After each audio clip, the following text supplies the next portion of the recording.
KoitCast.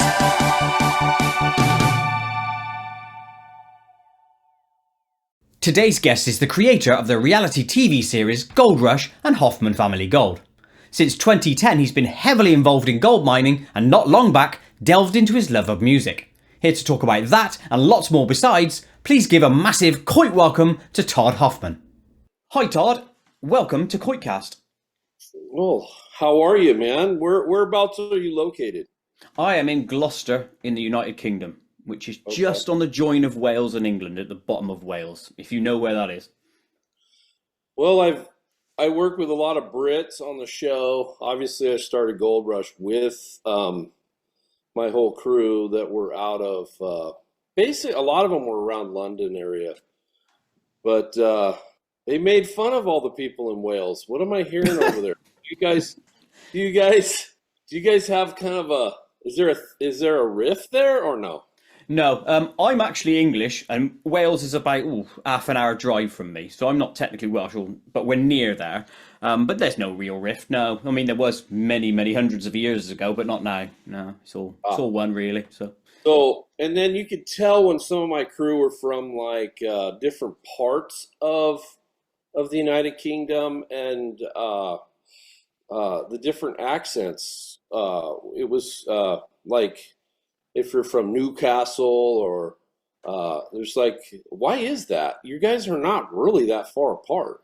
No, geographically we're not very far apart, but I imagine back when accents were first formed, they would be quite disparate communities, you know, because even though it's a small landmass, there wouldn't have been the travel connections between them.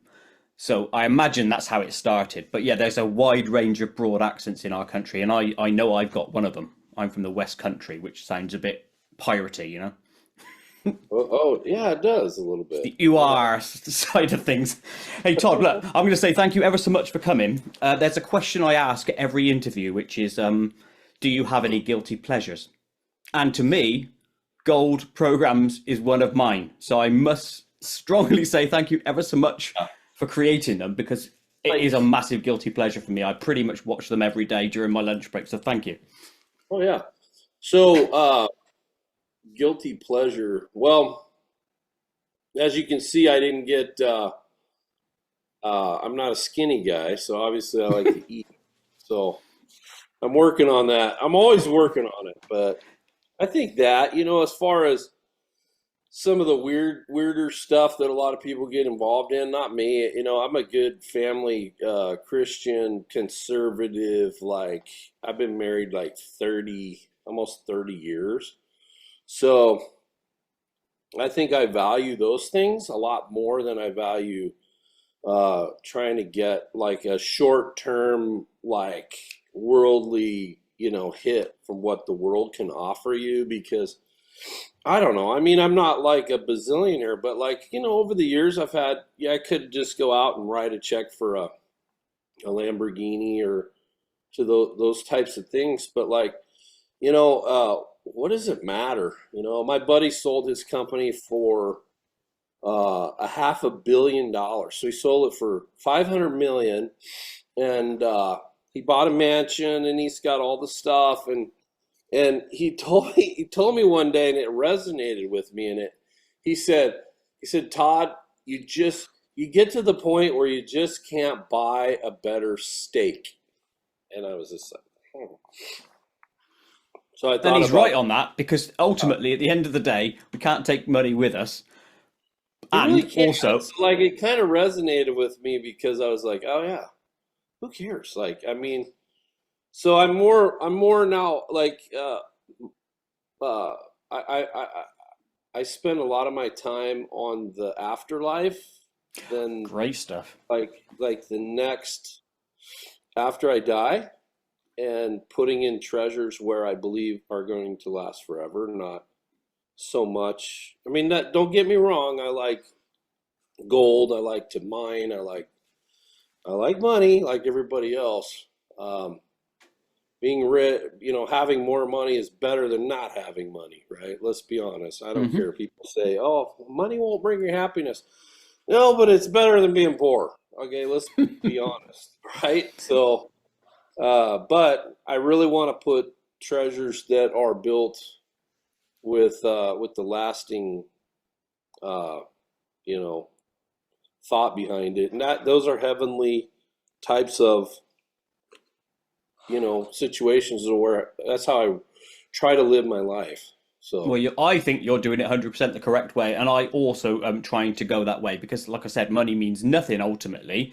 It's the treasure is the people around you and what good you put into the world. I imagine that's the way I think, and I know it sounds like you think the same. right, how did you come to that conclusion? Because whilst I use money, right, from my perspective, I'm an animator, singer, songwriter, all those sort of things, and I pursue money, but not as the goal. I use it as a measure of success, right? That's it.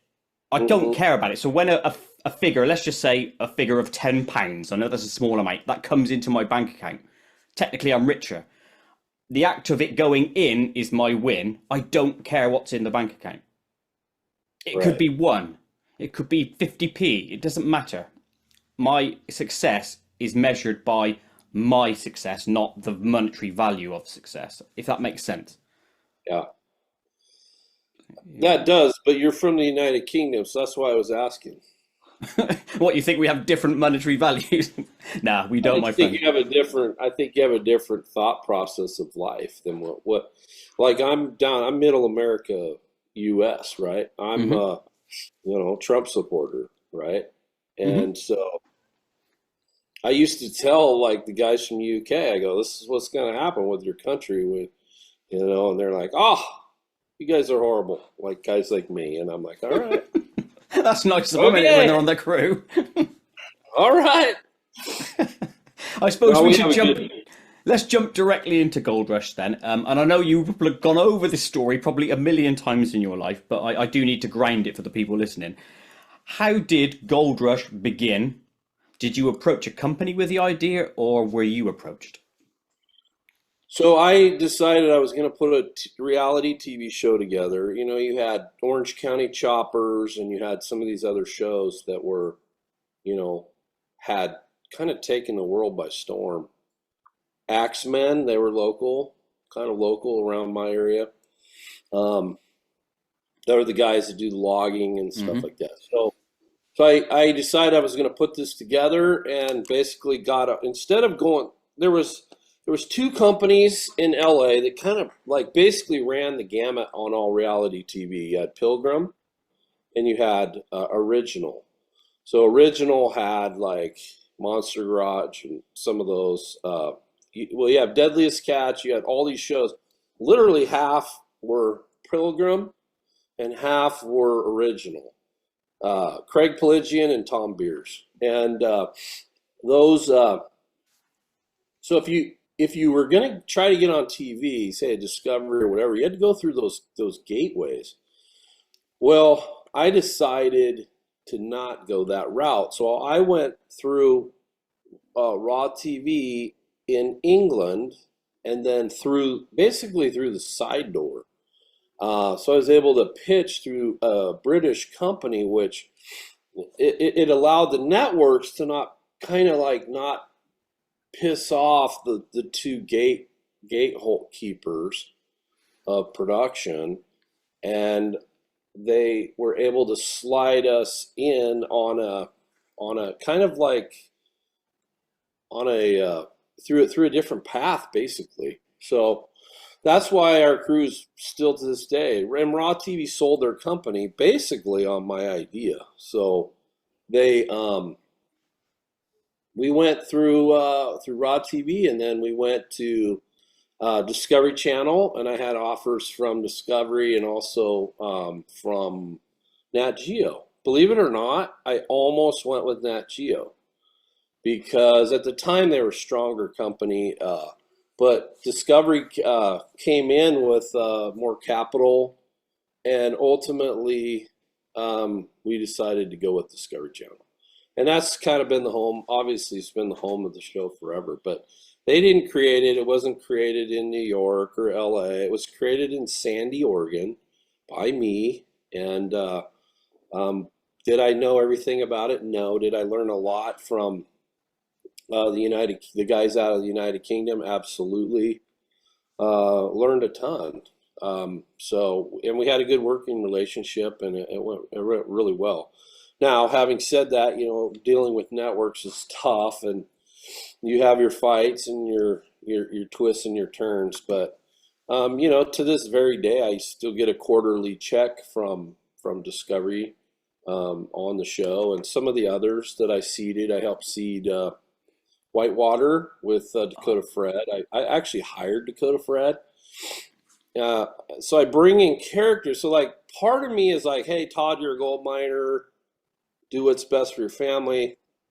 The other is you're a television producer, so do what's best for the show, right? So bringing in Parker and his grandpa, bringing in Tony Beats, these are all characters that I allowed into the show because I know that it's going to be good television. It's not just me and just my family. It's like, but ultimately you lose control of this because the TV just tries to pull everything away from everybody. But I developed Freddie Dodge, brought him off the internet. Dave Turn, just pretty much most of the characters in the show, a lot of them were guys that I thought, hey, I like these guys, and I think everybody's gonna want to watch these guys. And you're right, because I love watching Freddie Dodge. Yeah, he's great. I think it's brilliant. Yeah, I just had, like Juan, I brought in Juan, but I just had dinner with Juan the other day, and he's doing pretty good. He has a face issue, which is it's been really tough for him. He had some kind of a palsy on his face. You can see it in some of the newer shows, but he is a fantastic guy. I wanted to bring in people that weren't just like, throwing wrenches and on drugs. And, it's like, I want to bring in good people like family, and Juan's like got faith, and he's got family, and he's got, he's friggin' articulate and smart. And same with Freddie. Freddie's one of the greatest fabricators, and things like that. So I agree. He's a good sluicer. The first time he ever commercially mined really was with me, though. But he knows sluicing, he knows cleanup, and like his cleanup equipment, and it's like all those pieces are like he's an expert at those types of things. And to get that through the camera and bring it to you guys is part of the game with me. It's like I want to show the world, this whole world, and to understand that everything you have is mined and drilled. Like all these things in my background, are mined and drilled and cut and manufactured. And your cell phone, every piece of this is mined, every piece. So all these activists and say, oh, they don't like mining, but like everything, even you open up a piece of gum and you open up the wrapper, run your finger on that wrapper. There's a little white powder, okay? That's mined out of a rock pit. Yeah, mining is integral to everything. I know that. Raw ingredients make up the things around us. So yeah, it's dumb when people say things like that, but yeah. Hey ho, that's people for you. What is it truly about for you, the gold side of things? Was it initially the adventure, providing for your family, or the excitement of the discovery? Well, I wanted to go gold mining, but I also wanted to see if we could actually build a TV show. And I knew that the TV show would help us with financially, and also would help us with sponsorships. And it's like, did I know that whole world? No, I didn't. But sometimes I go out on these limbs and I'll just go try it. Not everything works. Like going into the jungle, I literally built a compound in the middle of the jungle and lived there with my buddies. And none of us got malaria when all the camps around us did. It's like I just went the extra lengths to like take care of my guys out there. But I think this is the adventure, but also financially, how do we pull this off? So, I came home, that first season, I had 10 episodes of God knows what. I'd just been through the ringer because we had fist fights, we had, it was crazy that first season, right? So you come home, and I didn't make any money. I lost everything. Of course, Discovery's not paying me hardly anything to do this, because when you start out, you're just an unproven commodity, right? So, and then once you start rating well, then all of a sudden it's like, oh, hi, Mr. Hoffman. Like there was the headquarters of Discovery. You walk in the lobby, and all the way to the ceiling was like this picture of me, like on the wall, like, Mostly beard, yeah. not like I'm like 30 feet tall, like because we're rating off the charts, like we're bringing like really cool shit to the network, right? And you know what? I never really was invited to the headquarters. I never saw that. I never went there, right? It's like, it's funny because once you're like the guy in TV world, in LA, there's so many flakes. They're just like, oh, hi, let me circle back, and all these. They're just like, it's the flakiest group of people like you've ever seen in your life. Now, inside LA, there's some really good people. Like, there's some awesome, solid, but as a whole, it's kind of a slimy business. Television has always been a little bit slimy. They want kind of the lowest common denominator. That's why they're always trying to push for like drama. Like they would go and lie to my son about stuff I'd said just to get a reaction out of him. Whoa, Right? that's Oh harsh. yeah, we're talking about like when you're trying to get the goods, when your goods that you're trying to go after are literally not, honorable. They're trying to get the lowest common denominator of everything. So like when you have that, it can get really dark. It can get dark at times, and so like that's where we would have fights. Well, that's it. Those prompts are going to mess up actual real world relationships. So they're They pissing do, and around they with don't people's care. lives. They Yeah. don't care. That's the whole thing with reality TV is they don't care if you leave somebody bleeding in the ditch. Well, me as like a person that cares about, like we talked about earlier, about spiritual things or like things not of this earth, then I am accountable to God, and I'm accountable to not allow that. And so that's always been the struggle with reality TV, is that I'll allow the reality part of it, but I want to come back and film maybe reconciliation or things like that. This is where we would part company with the production companies, is that they don't care. They just want to keep moving on to the next guy that we stab.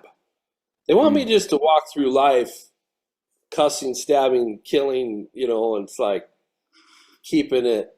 Yeah. So like, but the thing is, you just like, you can't do that in my world. So those have always been the fights with the production, is that world, the what's right and what's good TV.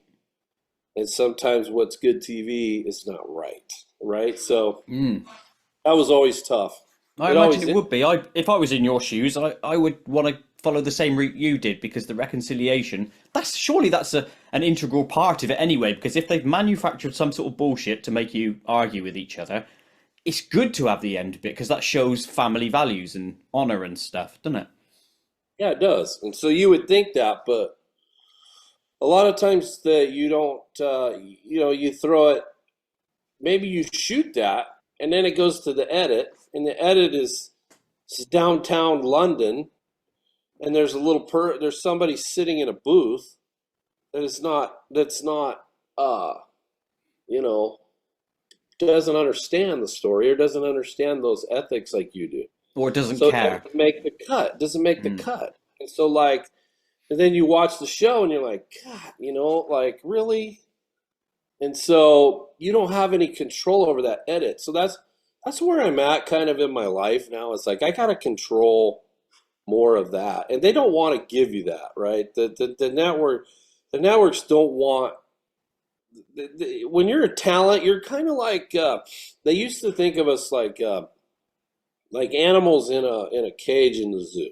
So like because when the tail started wagging the dog, right? Like when the talent started getting so powerful that they were, we were asking big money per episode, and we were starting to push the network around. That it was a very strained relationship. So I've always been seen kind of as talent, and so they don't like, even though they don't realize, like some of the new people don't realize, like I created your biggest show in the history of your company.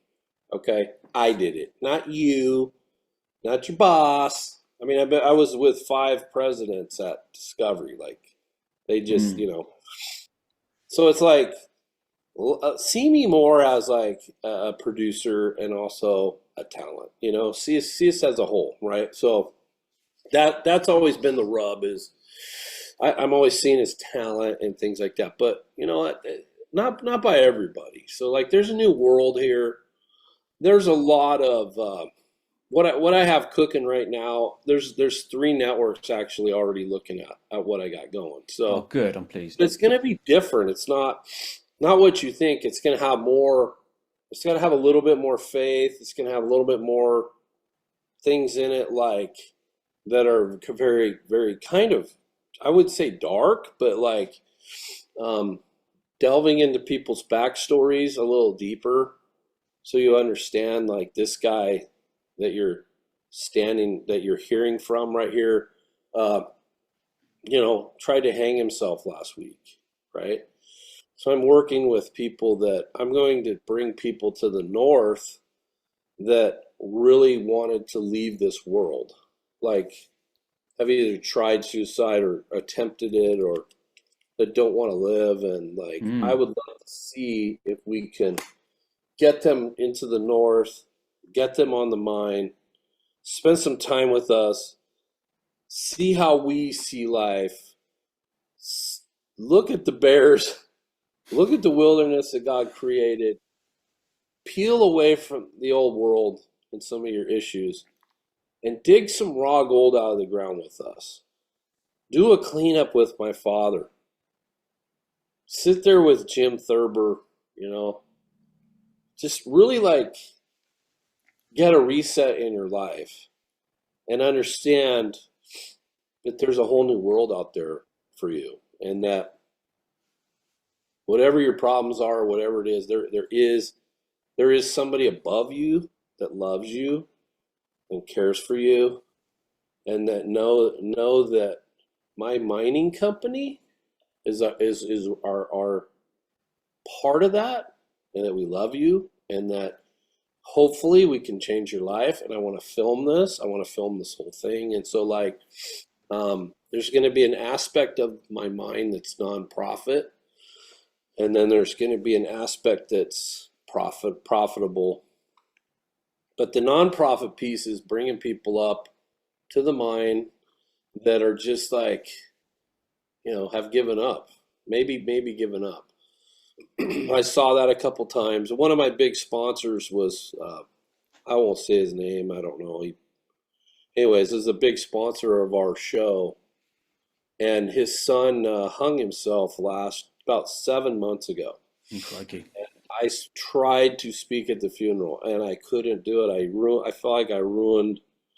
There's 1,500 people at this funeral, and it was just too much for me.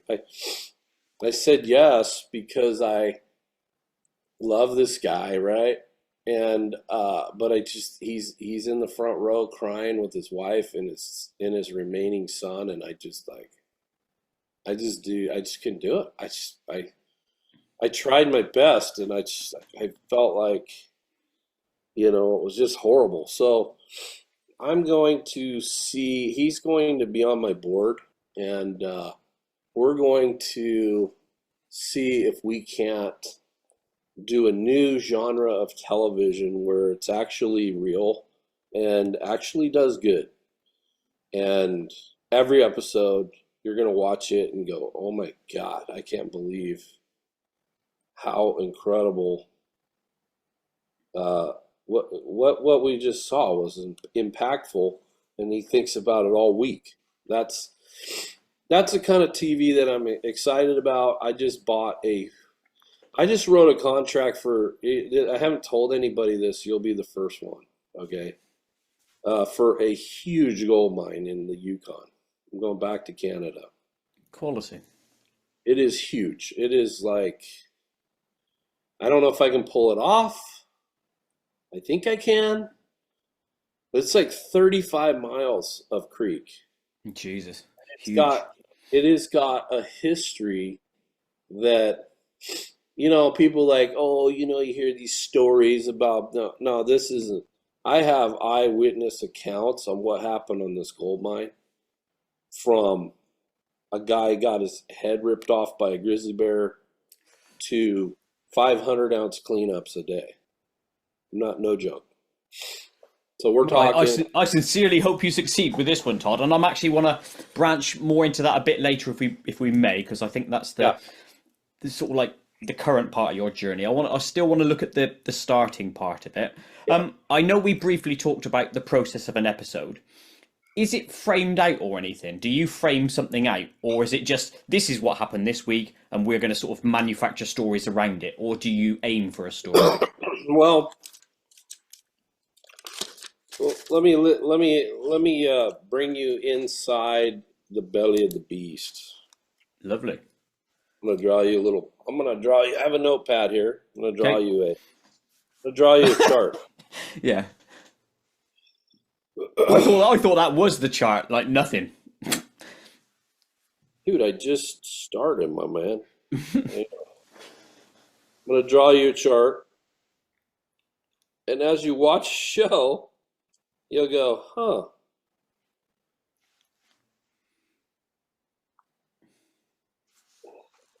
Okay, so you have 3 zones. Yeah. You read that. High, middle, low. If something's happening so this mid zone here is where people change the channel. Okay. Okay? I'm telling you something you're not going to hear anywhere because I'm giving you a look behind the scenes because what I'm going to do is the best I can, I'm going to blow up original type programming. I'm going to start a new genre just like I did with Gold Rush. I'm going to start a whole new world here that's going to be beyond what you've ever seen. So, okay. And I'm capable of doing that. So you have something that happens that's kind of low. Makes the audience feel kind of bad or down or one way or another, right? What, like a broken down piece of equipment or something? Right. So this is something low. Yeah. We got to get them through the mid zone as fast as possible. Yeah. So then you'll see something that's high. Now everybody wants to be up there, right? Mm-hmm. Dave Turn, Freddie Dodge, everybody wants to be the hero. This is where you put Jack. Immediately, we have to get you back down here.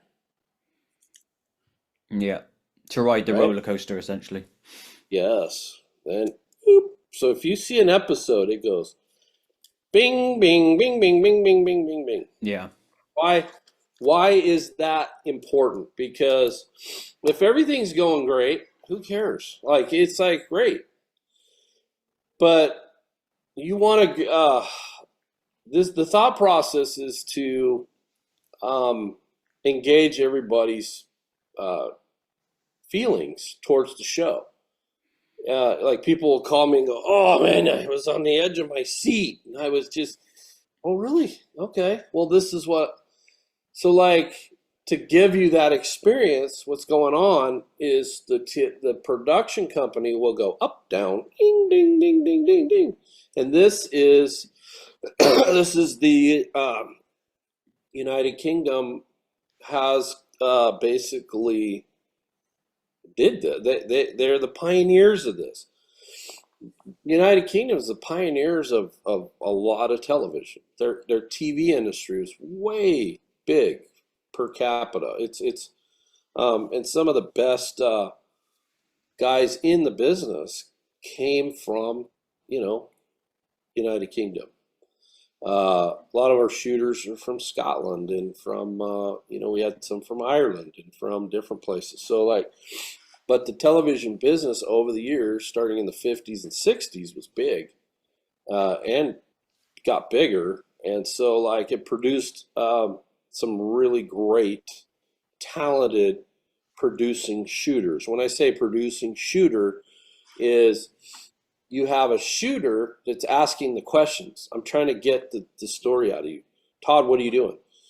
So like, it's not like we sit there and talk about what we're doing. An normal guy just does it, right? He doesn't.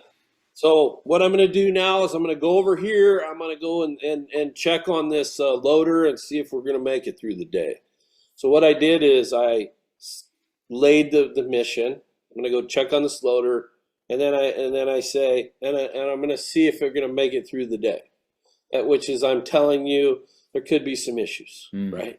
So to think that way throughout your day is you're thinking like a producer. You're not thinking like a normal person.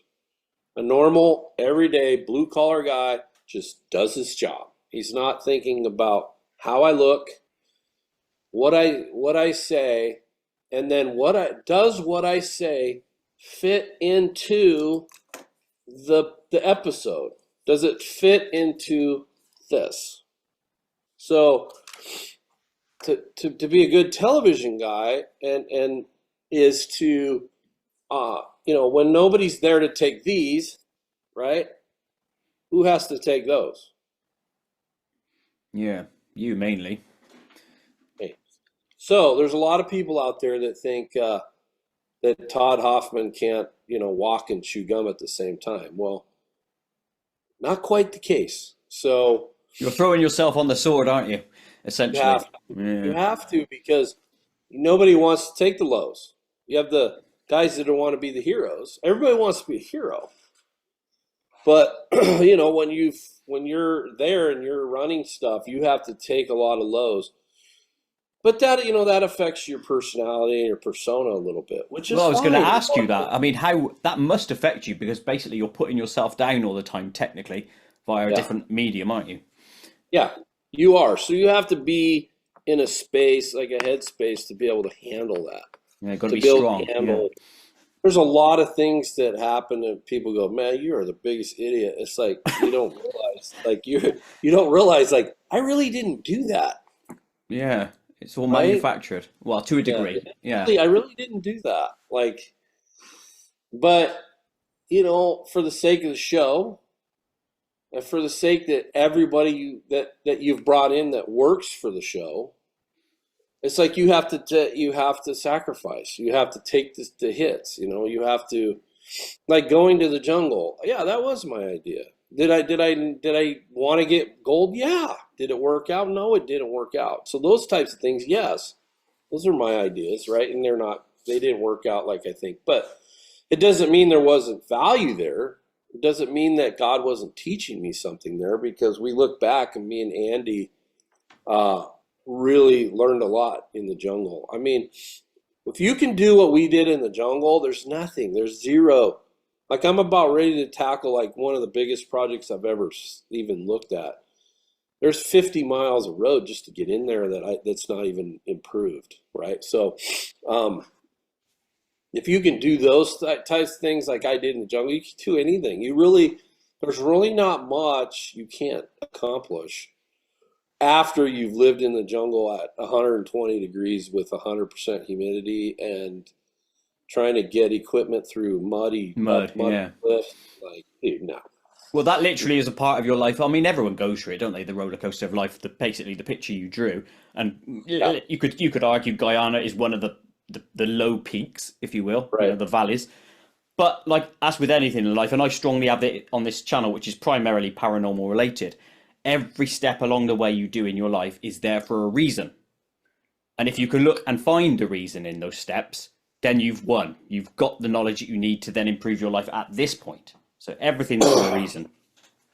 You want to hear paranormal stuff? You go to the jungle, you'll see paranormal. It's Well, hopefully we'll cover some of those stories later on. I'll tell you paranormal. Good.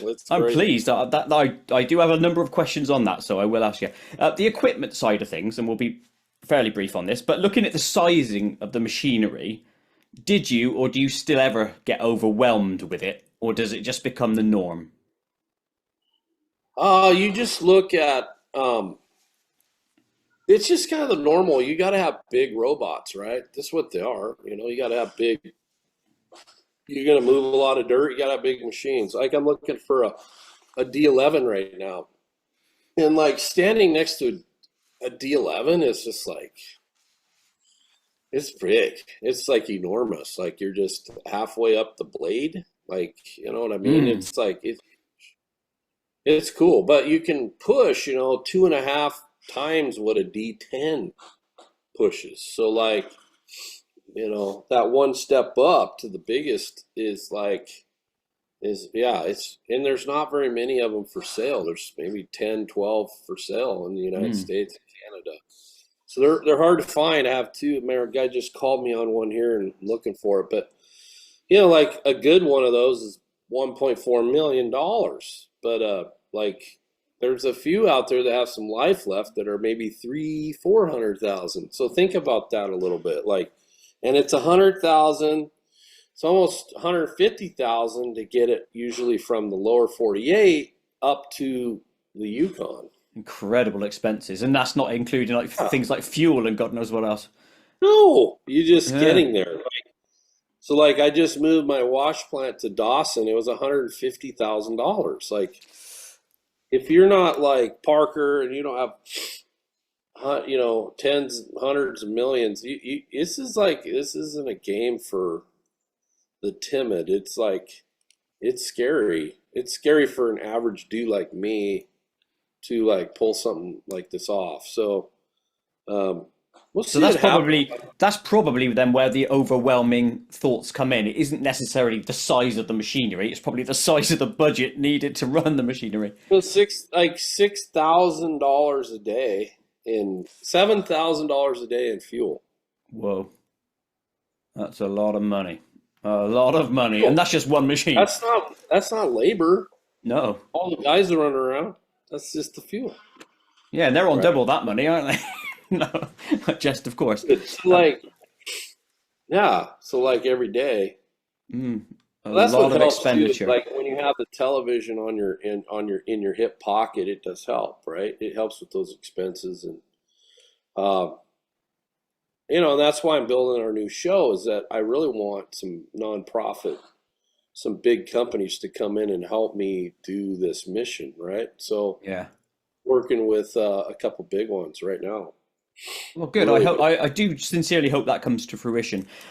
I got a question written down. You kind of answered it earlier when you alluded to the fact that you brought on other crews. My question is this: were you annoyed when they branched out and included other crews like Parker, etc.? But that's not the case then. No, not really. It's that when you are the highest paid, it's just like any company. Eventually, they're going to throw shade. And Crystal used to just throw shade on me because he wanted me out. He wanted me to move me out. He'll say the otherwise, but it's not the case. These guys, they wanted to take the power away from me. They want this, and they want control. Yeah. Yeah, that's just it. Big corporations do that. It's just they're built that way. It's dollars and cents.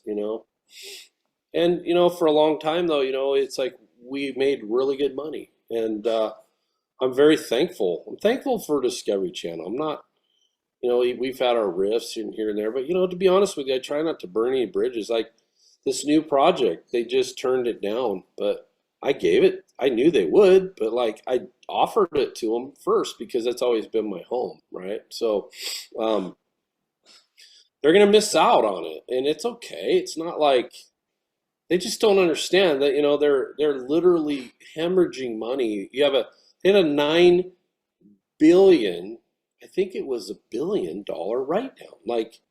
They lost $9 billion. Like, how do you lose $9 billion? Like, Someone's pocketing money. That's what's happening. I imagine so. Well, the thing is, I Todd, don't know. that's like old media, isn't it? With the newspapers and stuff, they're all going bust essentially over time because it's a dying media. Everything's going online. Everything, so those companies of control will go. Power will eventually go to the people, like it is with Yeah. YouTube. That's just life.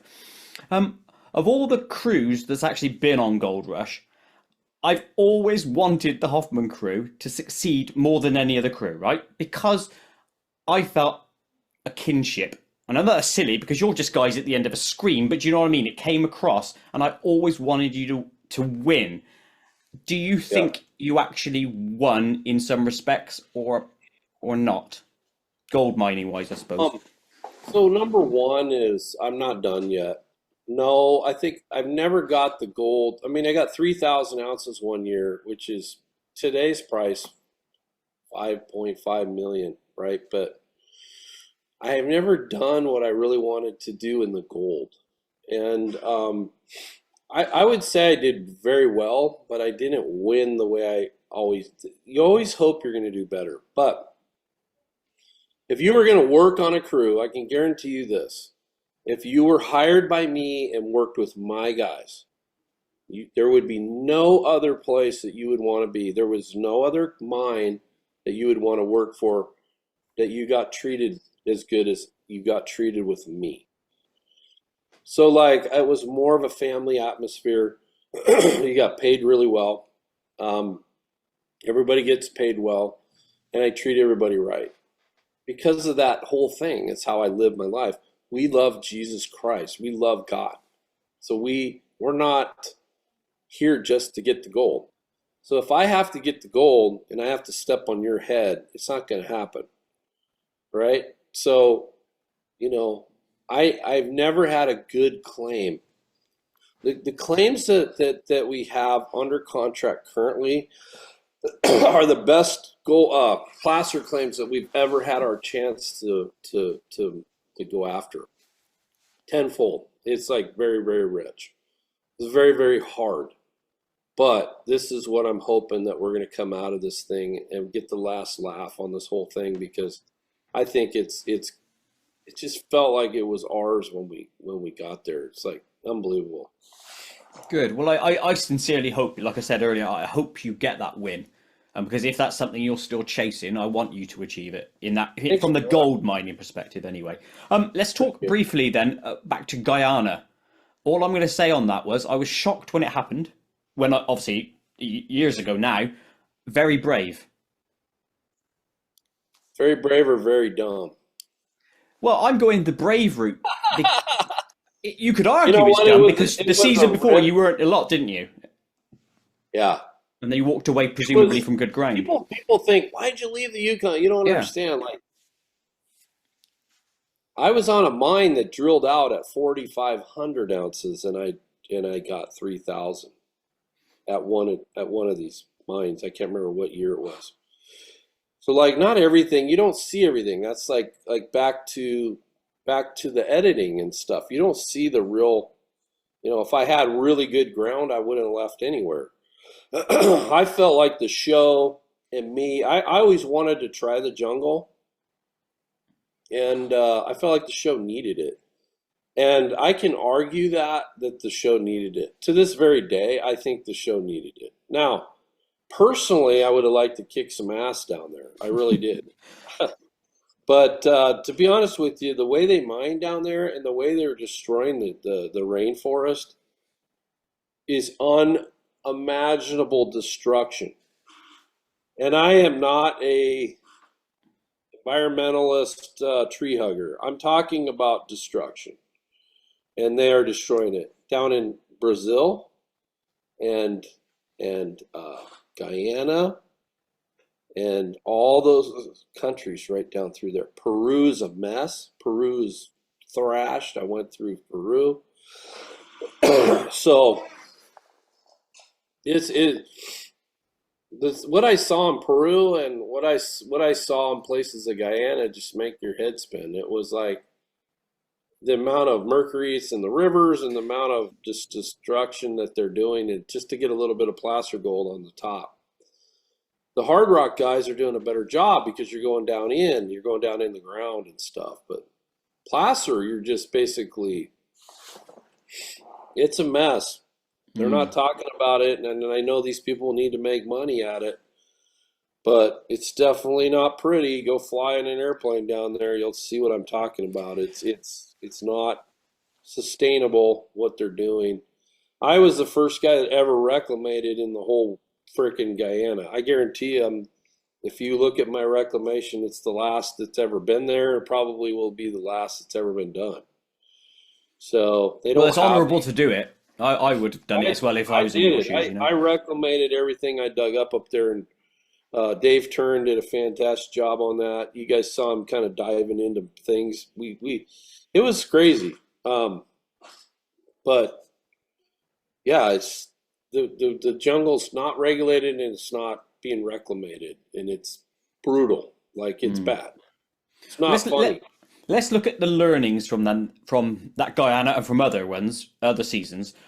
How do you think you personally have evolved from season 1, Todd, when you started, to now, Todd? And you could include Guyana in that, and you can answer that from a boss point of view and a personal one if you want. Probably gained 50 pounds. So a good change then, yeah. I think I've learned a lot. I think learned a lot about my marriage. I think I've learned a lot about how to deal with certain situations.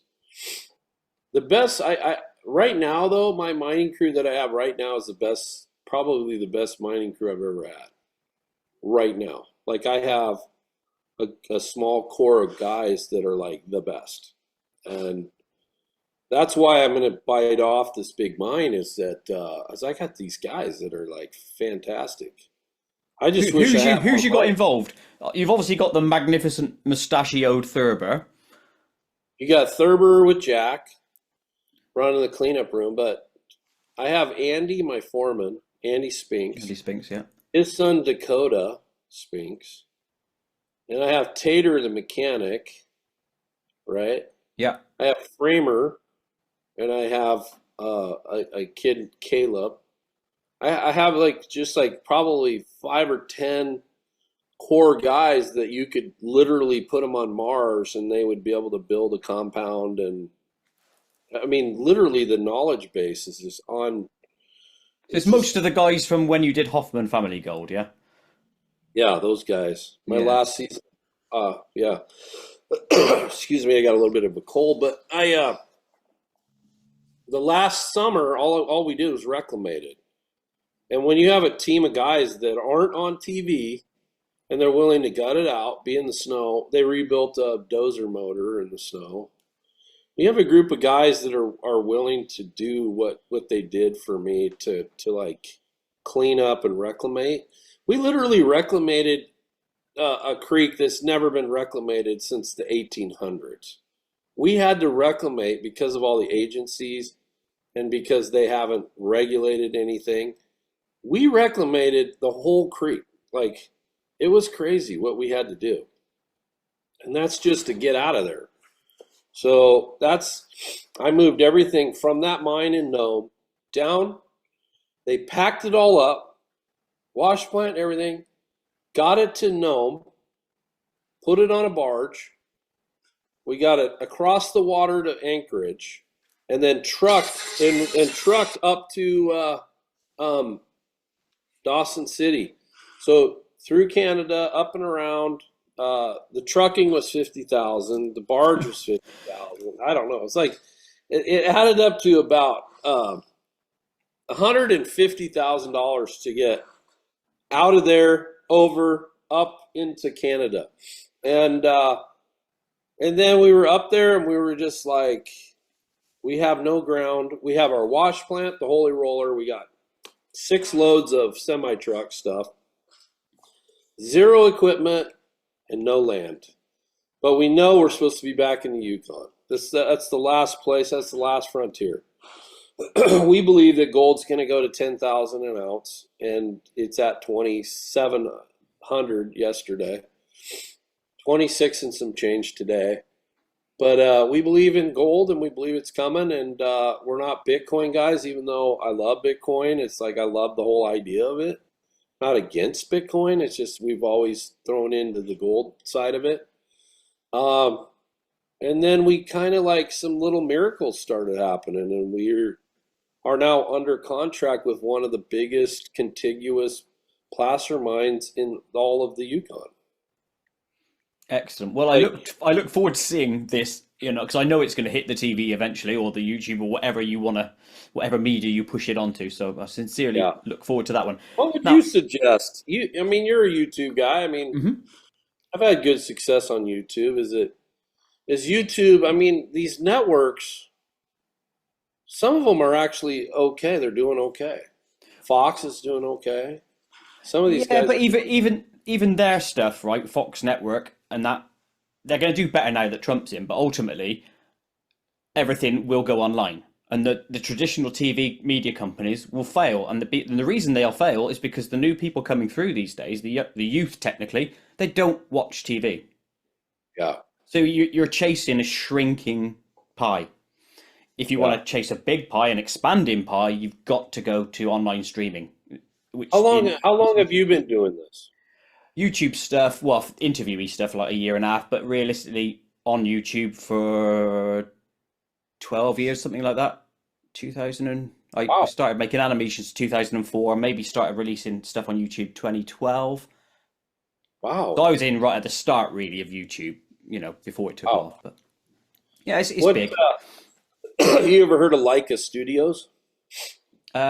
It doesn't ring a bell, but I probably have. Paranorman, Coraline, they're all Oh yeah. animated. hmm Yeah. I'm not on that level. I'm like 2D animation and very puerile stuff, but it sells, so that's the main thing. Yeah. Are you actually doing that work yourself, or are you using outside houses to help you? No, it's all my own stuff. No way. I'm just a single man operator, How did and you learn? How did you learn that? it's all self-taught and through inspiration online. So bear in mind, I'm nearly 50. I might not look at it. Maybe you think I do, but I thought you were 30. well, there you go. It's the oil of Ulay or like water I'm having or something. Legit.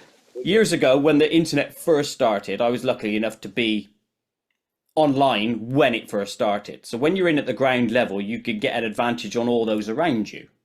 So I knew Yeah. the technology then, and I was part of this community where people started using animation programs, and they Yeah. inspire you, and that's what got me into it. But you've got to be self-motivated, like you were to create your TV show. If you're not, you don't put the work in, you ain't going to get the results. Right. I mean, Are you you're using, far superior to me, but are you using Blender or stuff like that, or? no, I'm using old programs, Adobe Flash, which is real old 2D stuff. It Wow. does have some 3D elements, but I make basic. Just I have an idea and I want to get it out quick, so I create animations quick. But my main outlet is songs, which we'll talk about later on because I've got loads of stuff I want to talk to you about music, Yeah. which you do. I was thinking about this phenomenon the other day, right? Back to Gold Rush. I feel I've been like, watching. hey, I feel like you got a little bit uncomfortable there when we started talking about you. Why is that? No, I'm happy to talk about that, but we'll do that later when we're like waxing lyrical about music, and I'll answer any question you want there. You hear Um, that, guys? You hear that, fans? Okay. yeah, yeah, Keep going. we'll do that. Yeah, I was thinking about this phenomenon the other day, right? I'll be watching a Gold Rush episode, and then all of a sudden, like an old familiar face or something will show up, and then you think, "Oh, I'm glad Dave is back" or whatever, right? Now that's weird if you think about it, because it's just a guy turning up to his daily work. You wouldn't go like into a petrol station or what you call a gas station and say, "Oh, I'm glad Steve's back behind the counter." How do you think like TV shows, reality TV shows, change our perception of people? Well, when I'm on camera, I try to keep it as normal as possible. But like when you see some of these guys that aren't very good at it, you could tell they're acting the whole way, like the whole time. Oh boy, it's like so it doesn't ring authentic. So I don't know. But it's weird. Try putting a camera on you as you go through your day. Like I just asked you a question, you start feeling a little uncomfortable about yourself. Like try Well, doing that all day. It changes your brain. Like I bet it does. you know what RAM is? Okay, so I used to sell dial up. Okay, Hmm. first time I became a millionaire was I had a .com company in the '90s. I sold my dial up. I wholesale dial up around the United States, and so like um, the the old adage of RAM. Think of RAM. What's RAM stand for? A lot of people don't know. Random Random, access memory. If you're right? talking about, yeah. So, so you have random access memory in your brain, right? But when you have a camera sitting there staring at you, okay, so now your brain has to now have two processors. And that is, what am I about? How do I look? What am I about ready to say? And when I walk up to this person, what I'm about ready to say, is that going to compromise the scene? Will that compromise my relationship? How I say it? Whereas normally you just walk up to somebody and you say it. Mm. Well, now you have to process in your head what I'm about ready to say. You have to vet it 2 or 3 times before you say it. Whereas a normal person just goes up and says, "Hey, can you grab that thing or go over?" So now you have to use more random access memory when you're on a reality TV show. And to do that can play tricks on your mind. That's why you'll see a lot of these shows, they have insane people, and that's why a lot of these movie guys are insane, because not everybody can deal with that.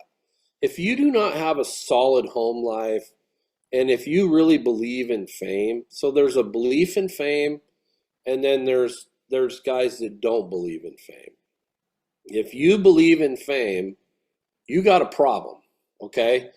And if you were like the chemical makeup of people, and I'm trying to be nice about this, but sometimes people that have been picked on growing up, or maybe were left out, and now they're all of a sudden they're on camera, and so everybody's telling them they're great. They've used this fame to actually reaffirm their self-worth. Okay, now think about this. Then take the cameras away.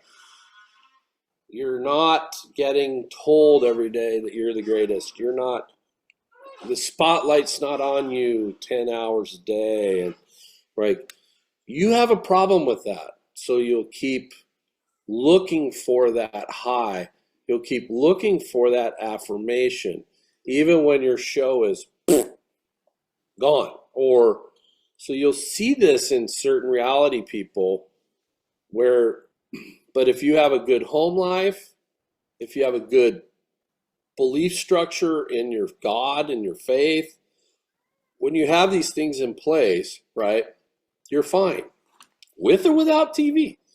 Like me, I'm fine without television. I'm fine with it. It doesn't affect me that much because I don't believe in fame. I can go anywhere in the world and somebody will come up to me. I don't care if it's Germany. I was at the Wailing Wall. I was waiting to get into the Wailing Wall, and one of the guards let me through around the whole line. Like so, like the show was so big for a while. Like I, in certain places, people know who I am, and I take pictures with them and stuff. But do I care or do I believe in it? I don't. I really don't give two shits, right? So that's where you have to be if you want to be sane. That's where you have to be if you want to be a good person, and that's where you have to live. Because if you think you're special because you are on TV worldwide and you created this, or you're in some movie or something, then you're going to be you're really an asshole. That's really what you are. You're a prick, right?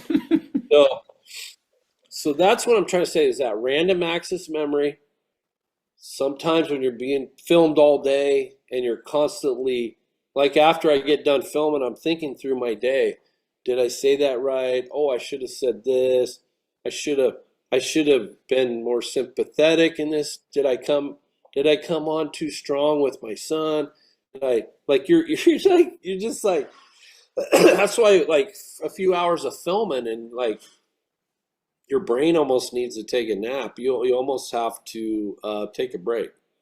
Now there's guys that don't care. They just film and like they don't care, and that's okay too. But I do care. I care about that people look at me as a whole and understand that I love Christ. That understand that guys, you're gonna die and you're gonna stand before God. It's like there's something bigger, guys. There's something bigger out there than me digging dirt to get this yellow thing so that I can buy this thing and buy another. Like, who gives a shit? Like, at the end of the day, it's like we are accountable to God. And it's like I want people to see that my family represented that over like the worst thing that probably could ever happen to us is to go and hit a pocket of 10,000 ounces. Right? You don't know. Like God's got a path. And I feel like I'm still on this path with mining. I don't know why. I'm an idiot maybe. I don't know, but my guys around me, everybody loves to mine. They sit and wait to see if I can put it together to go mine. And I want to do it for them. I want to do it for this mission. Hopefully I can bring some of these guys and give them hope. So that's gold to me, man. If I were to bring some guys up and they were like thinking about killing themselves and then we were able to like stop that whole trajectory of their life and turn it to the light and change their world. I mean, and we dug up gold and we did a cleanup that was like so big that the whole world was like, good God, that place is, it's like, that can happen. That would be cool for me, man. I mean, I still think it's going to be cool for you as well to hit that 10,000 ounce pocket. I think at this particular place, it could happen. Please, come on. I hope it does. Like I said, I'm strongly willing for you. The people you've met on the way of running Gold Rush, so since season 1, of the old crew who you don't see anymore, who do you miss the most? Or do you still see old crew members every now and again? You know what was really weird is that Parker called me the other day, and then Tony called me. I always like getting together with Tony. Parker and I obviously don't get together very much, but I don't know. I really really enjoy when I get to touch base with Tony Beats. It's pretty kind of fun, and of course Freddie. Everybody likes Freddie and Juan. I just had dinner with Juan the other night down in Reno. He came over to see me, and that was good. Gave him a hug, and they're doing really good. That show's a really good show. It's Mine Rescue. Yeah, it's good. I like that. Really good show. Touches people. It does. It's a good show. Like it deserves. Freddie and Juan deserve everything they're going to get out of that show because it's not easy to do that. Plus, it's just those two trying to fill up a whole hour. That's not easy. Juan had a couple episodes he had to do by himself, and that's not easy. He's got kids at home, man. He's got kids. He's got a business. I think it's starting to come home to him, like how hard this is. I mean, he knows, but you got to make decisions too. Like, do you want to keep doing that? Because there is a trade-off when you're gone on your kids.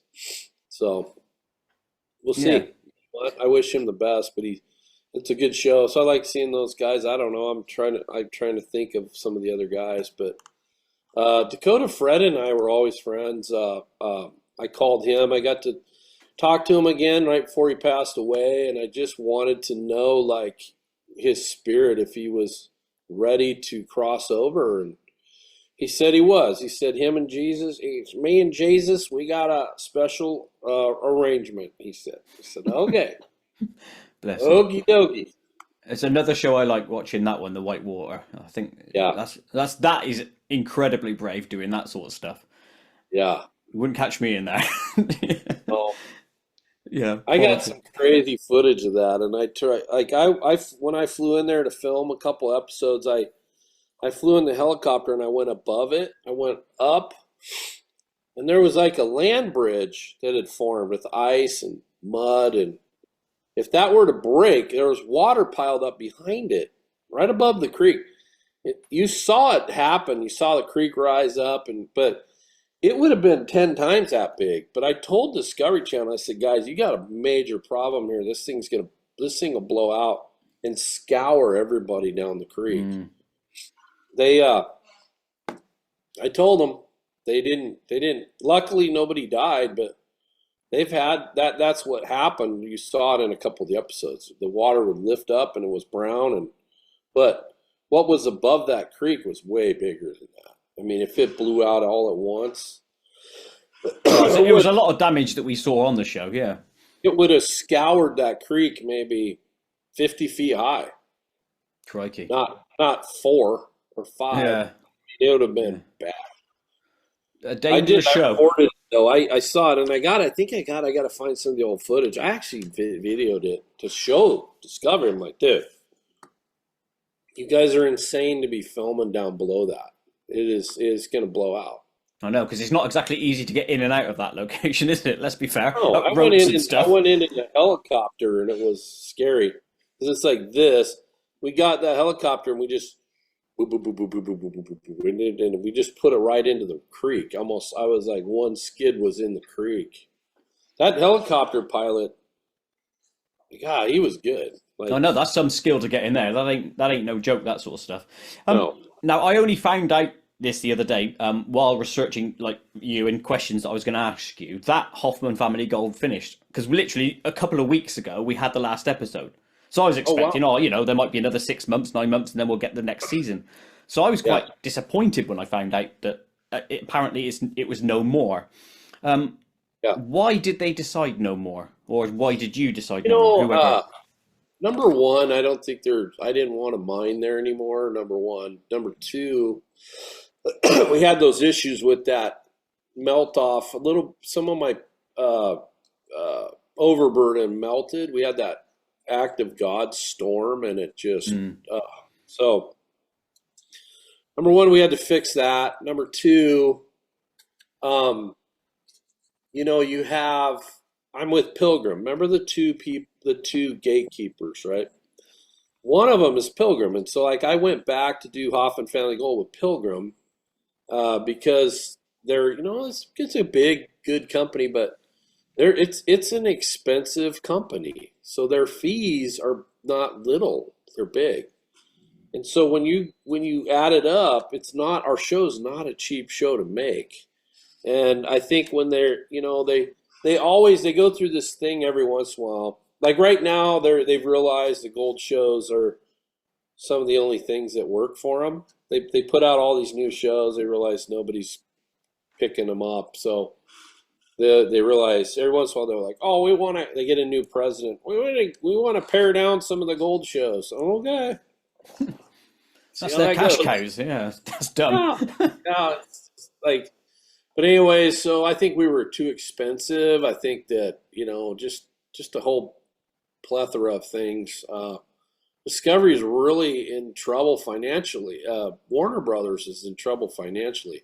I think there was some hidden things there that Zaslav did not know when he bought the company. I think him and Gunnar Weidenfels, I think they're doing their best. I think they're probably realizing that some of these hidden costs and what's getting pounded, they're just getting bombarded by bills, and it's bad. So they're trying to salvage what's going on and turn it around. And myself and some of these other shows got caught in the wake, you know.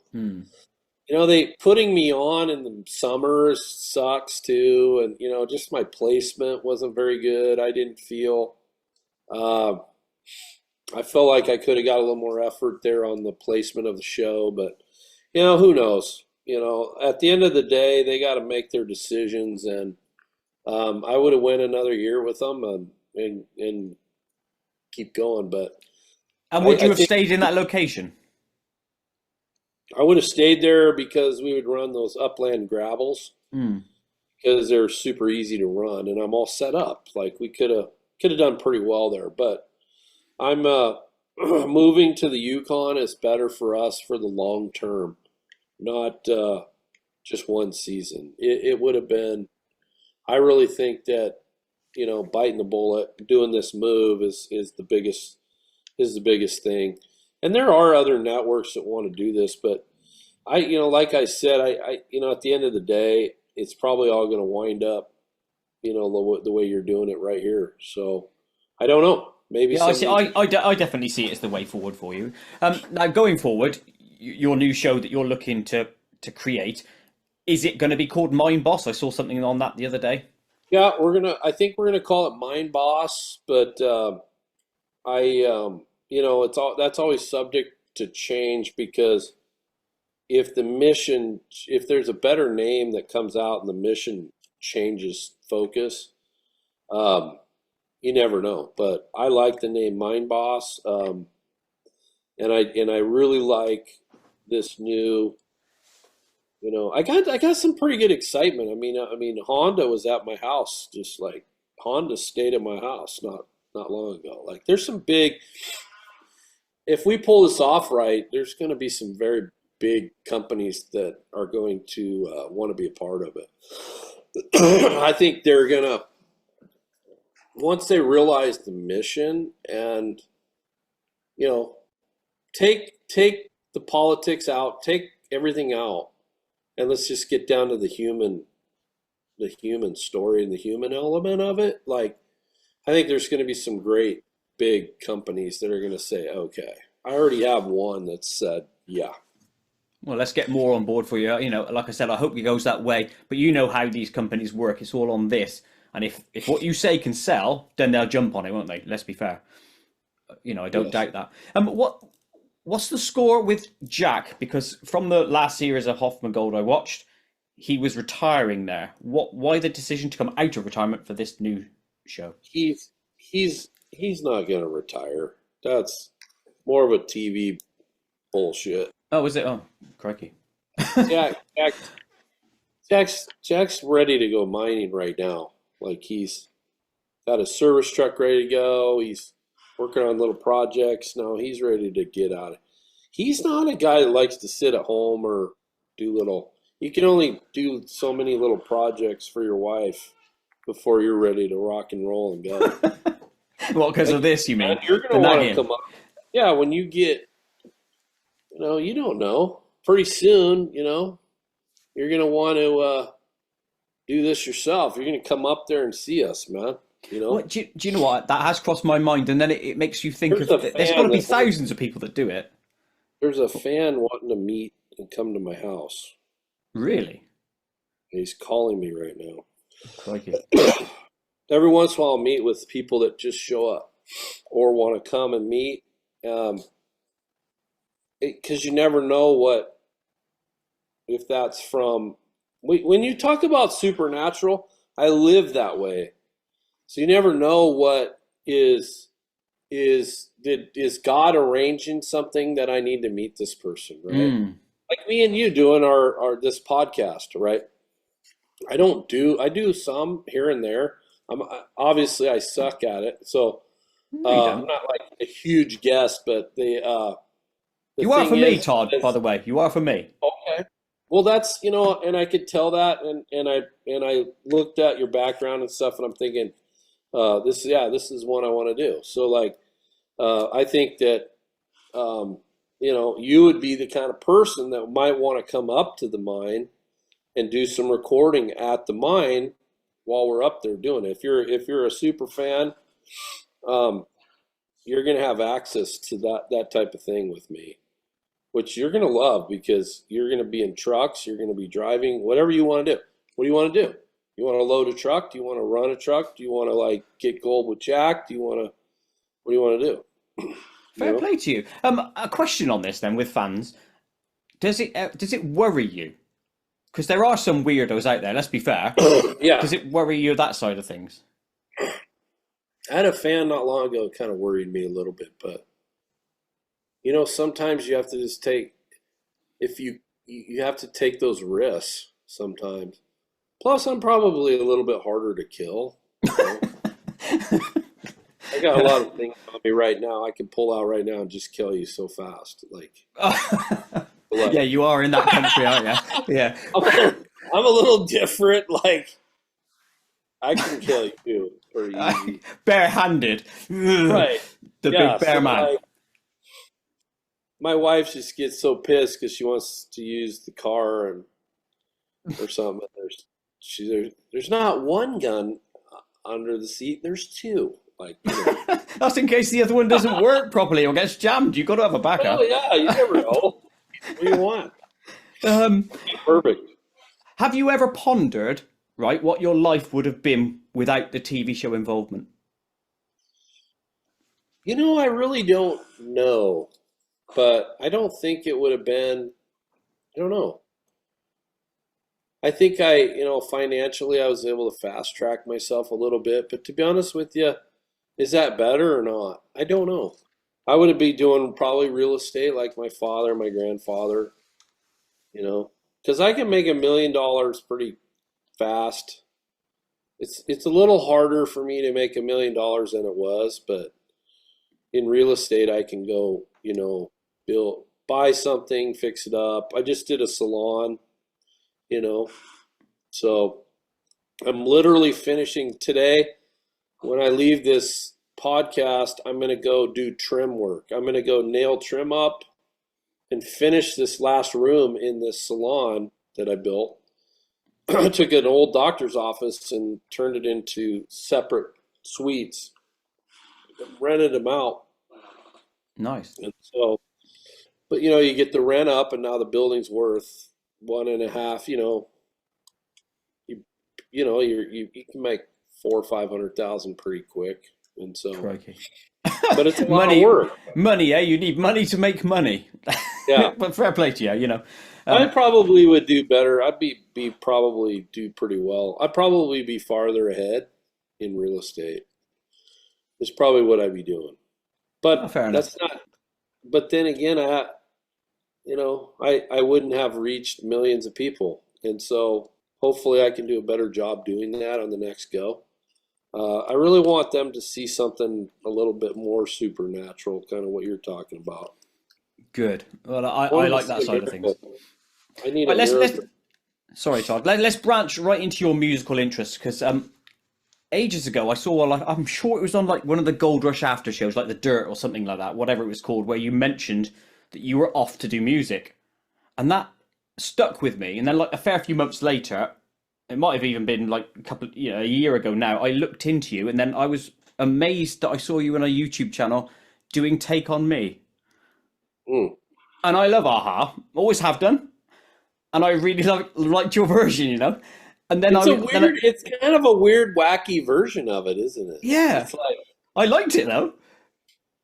It's pretty cool. Yeah, if you could put the link up for people too. It's in the description. Have you seen any of my other videos? Yes, Those the one that really well. Oh god, yeah, especially Silence, Sound of Silence.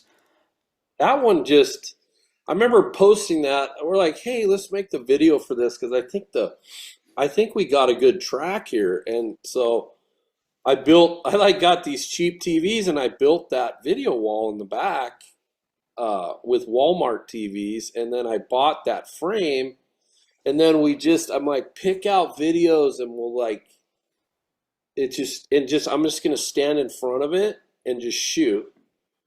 And we'll bring the light kind of low so you can see you're watching, the background. And we uploaded that. I remember we were looking at it going, dude, I think this is going to go big. And then, it just went. I remember when it had smoke coming out of it. Like it was every time I refreshed, it had 10,000 more views. Like 10,000. I mean, it was that first day. It just took off, man. It's crazily good, that one. I mean, what we are when I looked the other day, something like 16 million Yeah. views or whatever for that one, and On I think Facebook, it probably did the same on all these other platforms. I don't know. yeah, Yeah. yeah. No, I didn't even I know how like to the monetize. I didn't even know how to monetize a video then, right? So I never monetized it. I don't know. I mean, it does okay now. yeah. Well, obviously with the fact that you didn't write the song per se, that would have had some play on it, and there would have been some sort of like Yeah. claim on there, so you might have lost out on the monetization there. But Well, at you know, least half of it. At least like I've yeah. been every month I write a check to Ozzy Osbourne. Like like every month Ozzy and I split like $400 or $600 for uh what's that song I did with Lita Ford? I didn't see that one, but I know the one you mean. Close My Eyes Forever.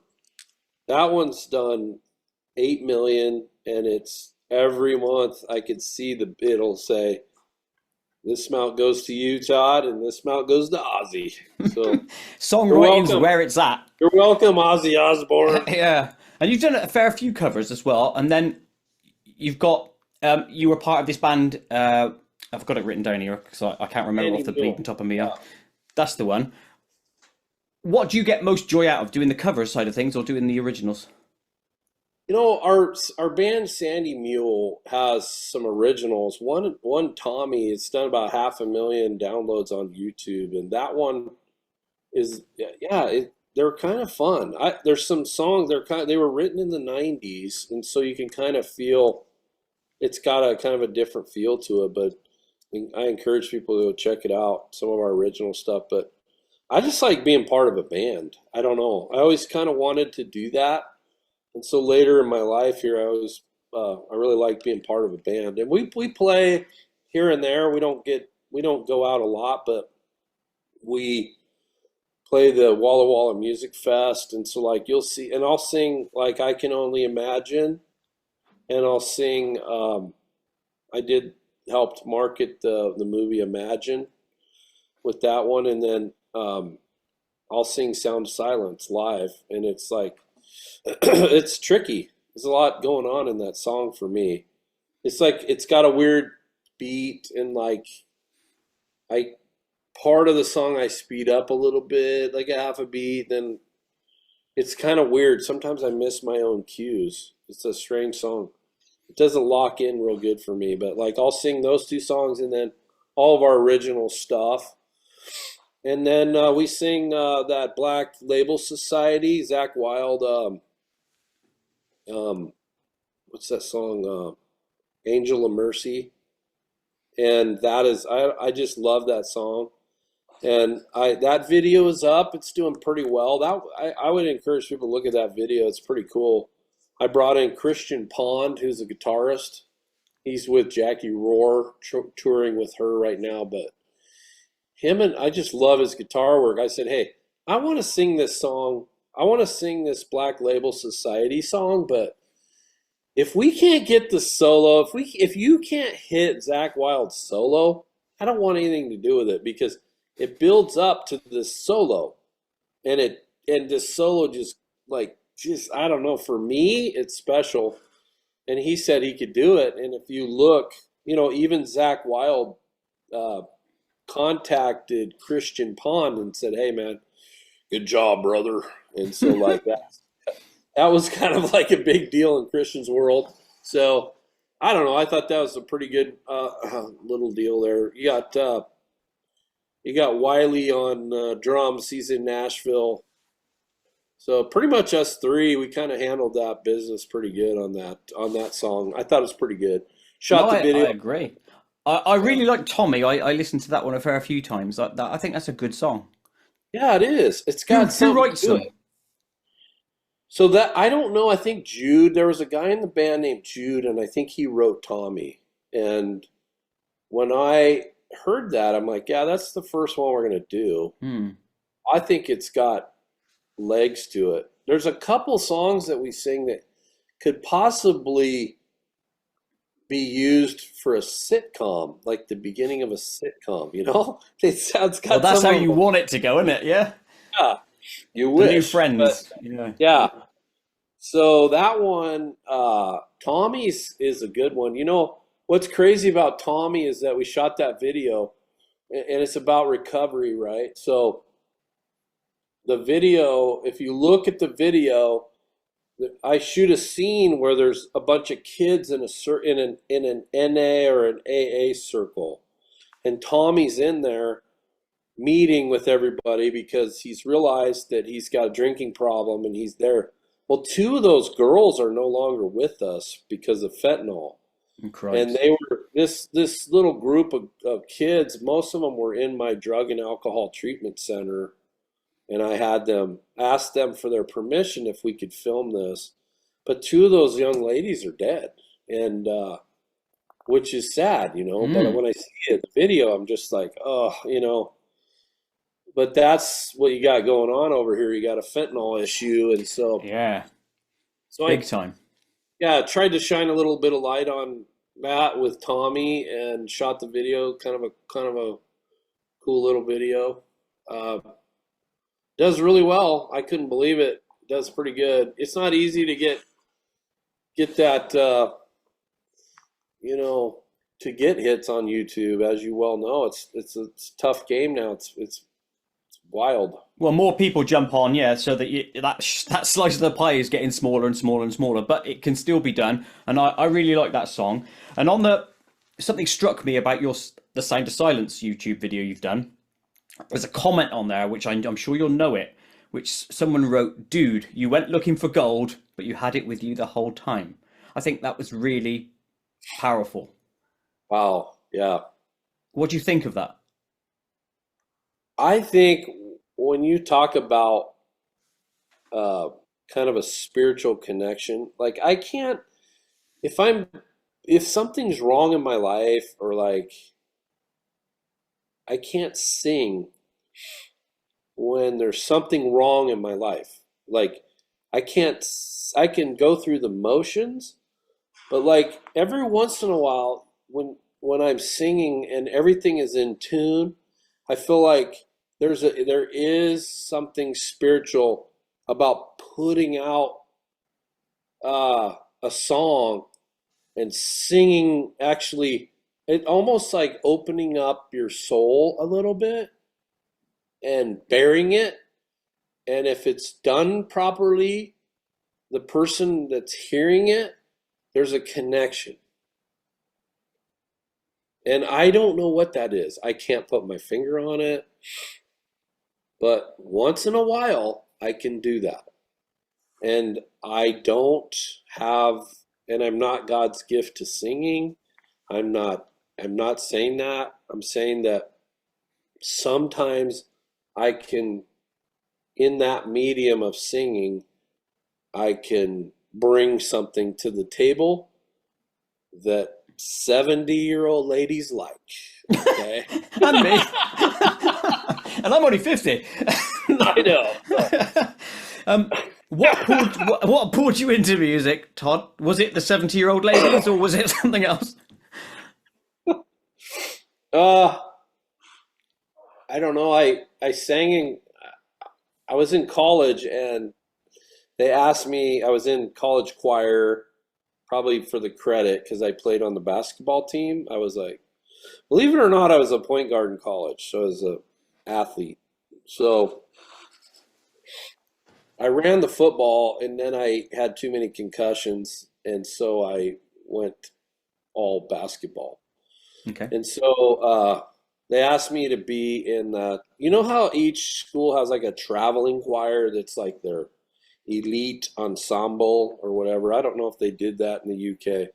That in the US, schools will have like a 10 or 12 member group that goes out and performs for the school. Okay. So they asked me to be in that, and I was like offended because I'm like, dude, I'm on the basketball team. No, we're not doing that. So, but I knew I could sing kind of. I went on a cruise with a bunch of couples, Princess Cruise Lines, and uh, it was back when like American Idol was just getting going. Right. I don't know what years this was, but so Princess Cruise Lines has Princess Idol. So they basically take people from the boat, whoever wants to try out, and they fight. They work their way to the final night in front of the stage with smoke and judges and the whole thing. So, so believe it or not, like my friends talked me into singing in the bar. I make it to the next night, barely. I think I'm going to get kicked out. I basically sing my way through my vacation. Next thing you know, and it's ruining my vacation because I'm singing. I've never done this, and I'm like, this is horrible. I got to stop. And I would barely make it to the next night. Like one night I made it as the wild card, which means you're probably not good enough, but maybe somebody else will drop out, right? So I'm telling my friends, they're thinking it's hilarious because I'm winning and I'm going to the next night. So they're all drinking. They're drinking and laughing, and I'm like nervous because I'm trying to sing a song. And so, anyways, I get to the finals, and I'm in my little room of the boat, the ship, and I'm like, I'm not going. She's like, you're going. I said, I'm not going. I said, you've ruined my vacation. Now I'm nervous. Now I got to go in front of the whole boat, and now there's judges. I'm in my Carhartt, and I'm like, I don't want to do this. And she's like, you need to do this. And I'm like, why? And she said, well, I don't know. I just feel like you're supposed to do this. And I'm like, oh, shit. This Shit. This whole vacation's effing sucked because here I am. I'm literally so nervous. Like, there's no way I can sing. I got to go sing. So I'm like, just screw it. I'm going to go do it. And so I get there. There's like real singers there. Singer of the band. There's a country singer. There's a crooner singing. There's like real singers. Like these nerds are real. And here's me, my fat ass has never done this before. And I'm in there with them. Like, I think it came down to the finals. There was like 5 of us, or 5 or 6.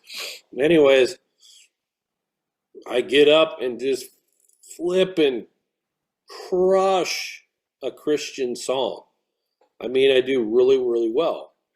I just remember looking out in the audience, and there's you probably don't know this, but there's, Pentecostals a little bit, so they raise their hands in church and things. Oh, like yeah, that. yeah. You've probably never seen that in the UK, but I remember looking out there, and there's a guy out there like this, raising his hands like that. And I was like, oh, wow. Anyways, I win the whole damn thing. I won a trophy and like a box of chocolates, I think. I don't know. Probably nothing. I don't know. Was that guy reaching up with his hands saying, stop, Todd, stop, stop? Yeah, he's probably like, stop. like, get off the stage. Anyway, so I remember, and I put that in the back of my mind, and like, okay, I have the ability to at least get up. And, you've noticed that a lot of opera guys are fat guys like me. So, like, not all of them, but some, Pavarotti, there's some chubby guys. Like Powerful men, we'll call them. Yeah. But I can, like, sing that type of stuff. I know that sounds completely weird, but I can literally sing stuff that you would be like, how in the hell do you know how to do this? I don't know how to do this. I can do it, though. Well, that means it's an inherent skill in you, isn't it? An inherent talent. I don't know, dude. My mom's kind of musical, but I don't know. But anyway, so that's when I started singing later on, and well, I knew from that stupid cruise that I at least had the ability to go up and launch out something, But it's a process, I feel like I'm a better singer now than I was, and every year, the more I do it, the more I learn little things and little tricks, and so I feel like I'm a better singer now than I was 5 years ago.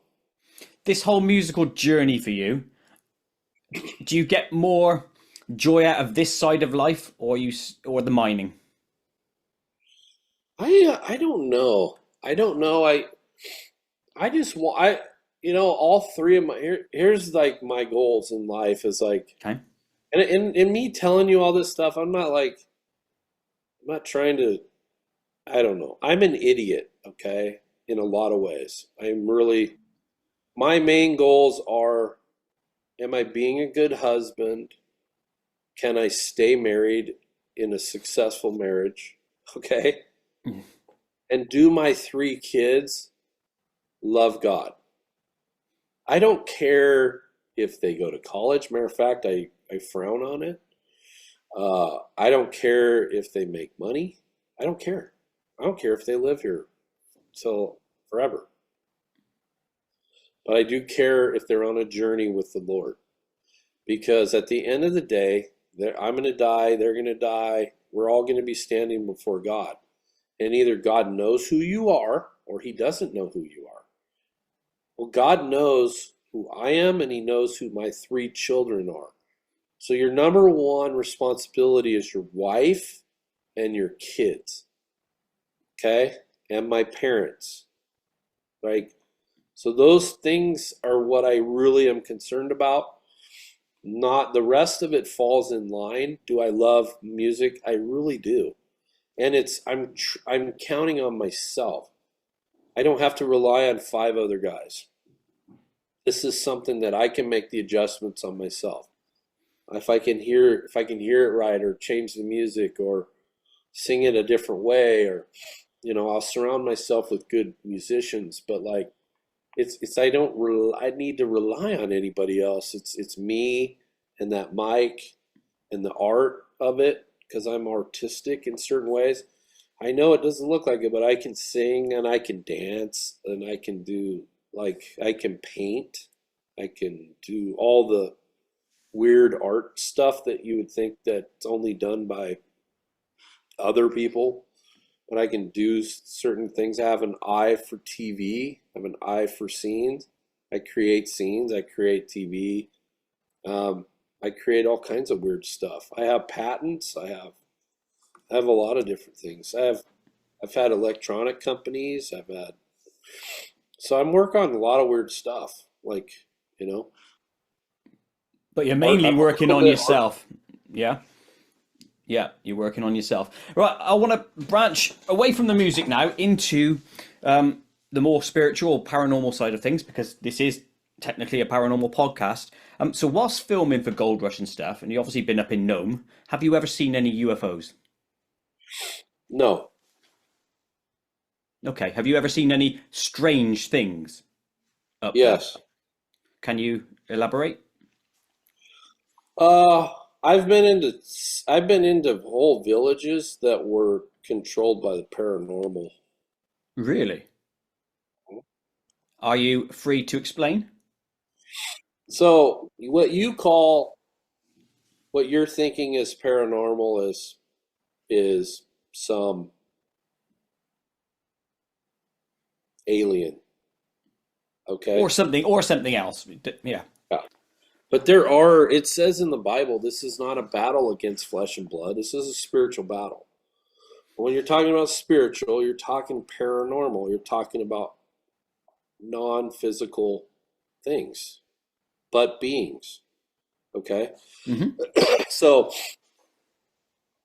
in creation, in the beginning, there was a battle in the heavens, and a third of the angels were cast out of heaven onto the earth.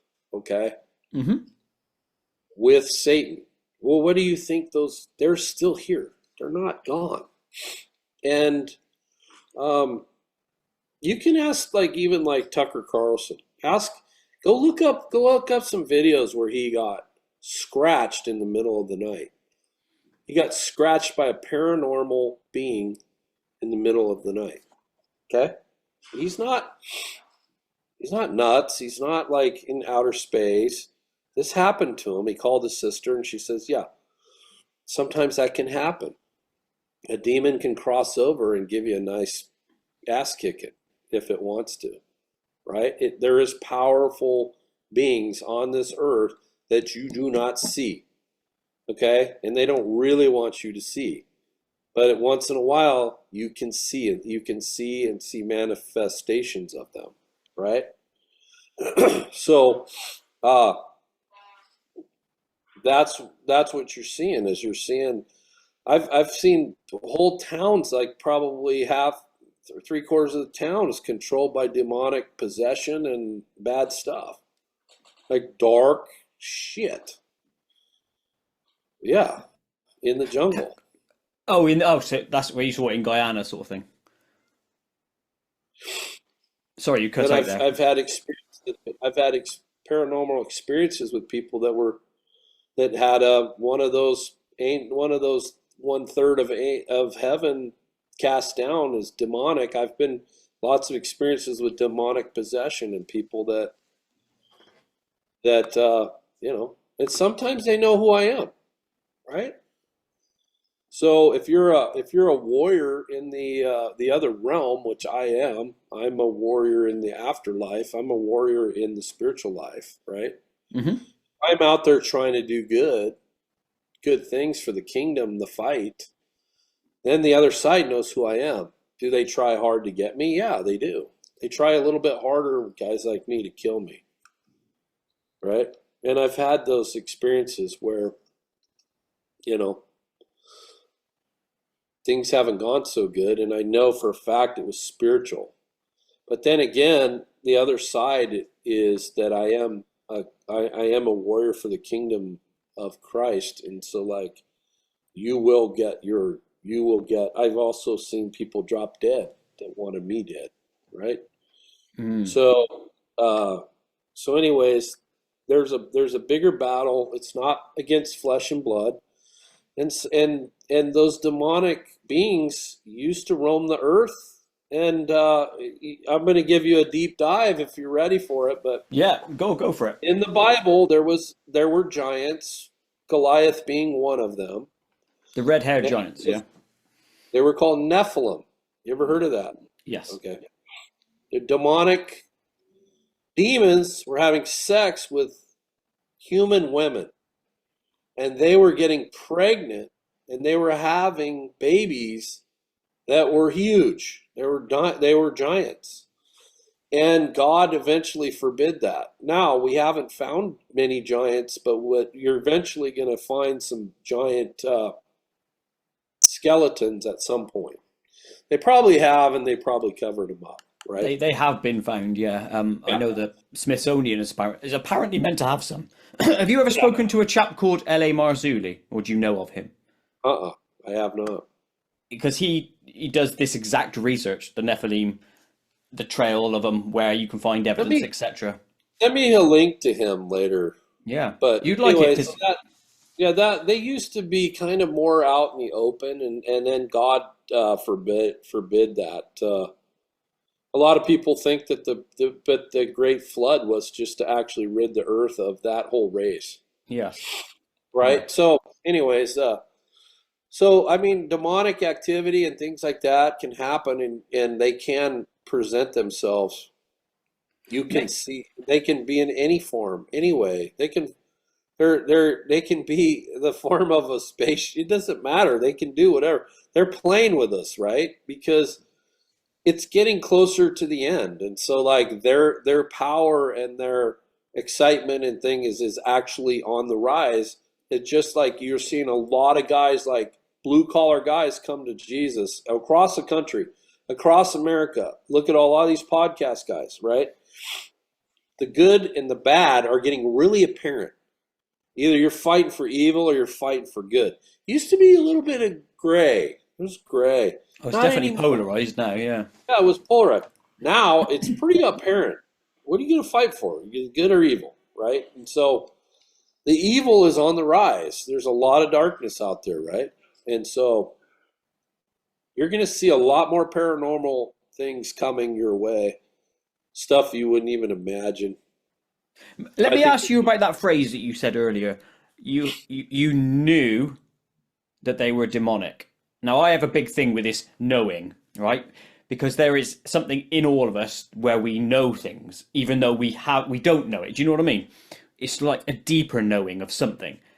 How did you know when you were in that village or whatever that whatever that was demonic? Like you're walking by and they just turn and look at you in the eye, and you're like, the eye is the window to the soul, right? You Hmm. can see right in. You can see the darkness, yeah, And you knew it was evil intent behind those eyes. Is that what you're getting yeah. at? But if I know them, what do they? They know me. What right? I mean, if I Mm. can see them, they can see me. They could see, like, if they know that I am covered by the blood of Christ. Trust me when I tell you this. They know when I'm walking by them. Mm. And you're not the first person to say that to me, by the way. So it's obviously a It's common because thing. it's the truth, man, and Mm. like that's why I carry a gun. Is I'm ready to take that demonic person and put them into the afterlife for real. Fair play. Yeah. Like, no problem. I have no problem killing you, right? If that's the case, if you're going to Not me, threaten though, please. Not me. you too, buddy. Watch it. Don't you dare. If I ever Yeah, come up there, and it's unlikely because I don't massively like traveling, but if I ever did, you cannot shoot me. That's a little I'm not pact we have to shoot you, have. buddy. No, but we could go out to the range if you wanted. We could shoot some That guns. has always intrigued me, and I think I'd be quite a good shot. I don't know why, but Yeah, I always thought, right, if I was ever in the army or whatever, I wouldn't want to be like someone rushing at someone. I'd want to be a sniper. I reckon I yeah, could be a good sniper because it yeah, requires a lot of this. yeah. I think you would. Todd, Yeah. we are going to take yet another sideways step, and the last one for today, as we Yeah. enter the Koit zone. Koit zone. So in the Koit zone, I just ask you random questions, completely weird, but here we go. What Okay. animal scares you the most? Okay, here's the deal. I will answer you, and then you will answer one from me. No worries. My answer scares me the most is grizzly bears And because I a quick know. question on that: have you seen a lot up where you've been? Oh, I've been close. I hit one with a rock once. Oh yeah, Whoa, yeah. Now my jeez. question to you is: when you got up today, Hmm. you were looking at your closet, and you said, "I'm going to wear that blue shirt underneath my gray hoodie." Why did you pick that? And is blue your favorite color? Okay, so the answer to that is I didn't have this on earlier. I put it on for this interview, and the reason being is I've been wearing a Nightwish top on my last couple of interviews. Is that Nightwish is a band, a Finnish metal band, and I wanted to have a different one for this interview because otherwise it looks like I'm wearing the same bleeding clothes all the time. And blue, I just picked it out of the pile of clothes, so I thought, yeah, that'll do. It was no. I'm going to say it's more of a random choice for the blue. This was deliberate. I was thinking maybe your wife let you borrow that pullover. Yeah, she'll like that. That's the Actually, kind she of borrows stuff. this off me. That's why you would love being with us because the guys would love you. Well, I operate by this mantra: take the piss, have banter, because that is bonding. That is true bonding. You know, if you If can they're, take if they're, shit, if, you if can give they're it out. not making fun of you, then they don't like you. Bang on. And I always say that, and that's why I try to live like that. Next question for me: besides singing, what other talent resides in you that you haven't fully realized yet? Well, I'm not a very good public speaker, so there's that.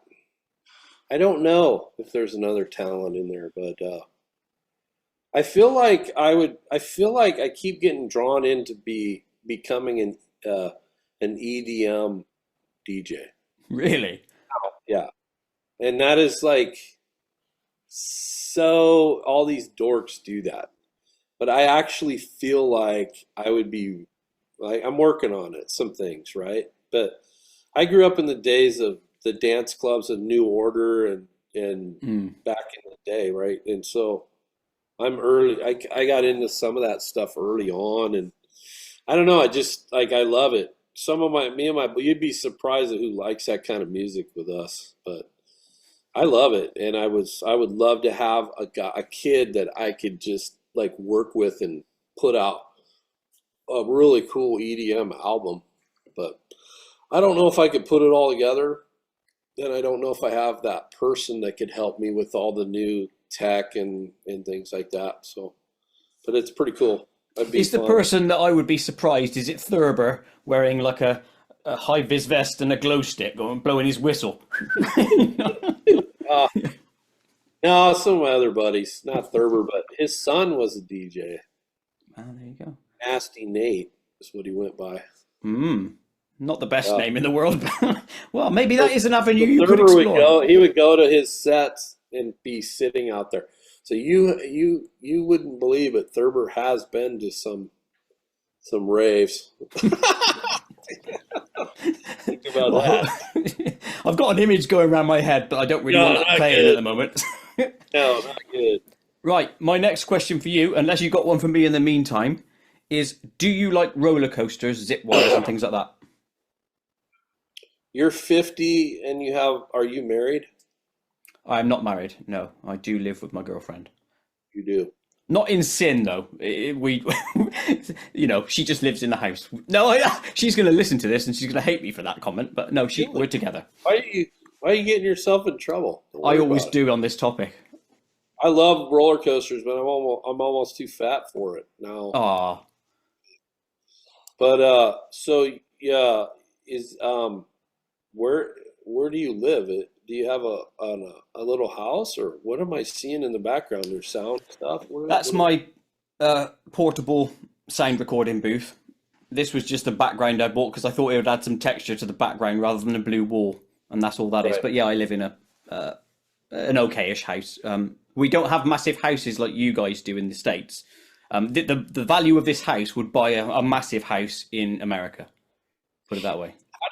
How did you get that house? Not on your YouTube money? Ultimately, a lot of work and dedication across the years. And I've got to a point where I know at this point in my life, I'm technically retired, right? Because I worked for this. Because I don't want to die with loads of money. I want to have experiences and use the money that I've earned. Wow. So that's my plan. We pay off the mortgage next year. I like your outlook, man. I like your outlook on everything. I appreciate it. So well, I think I've spoken to a few other people who follow the same outlook, and that's the value of life, isn't it? Is it not? It's not value of work. That's pointless. You don't work to then die. I don't want to be that guy.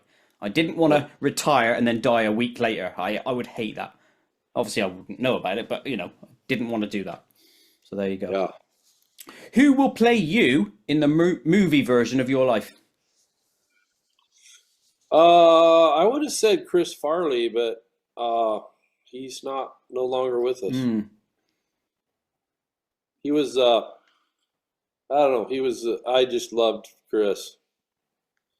He just couldn't get past the addictions, So yeah, I don't know. Nobody's gonna play me. Trust me, I'm not.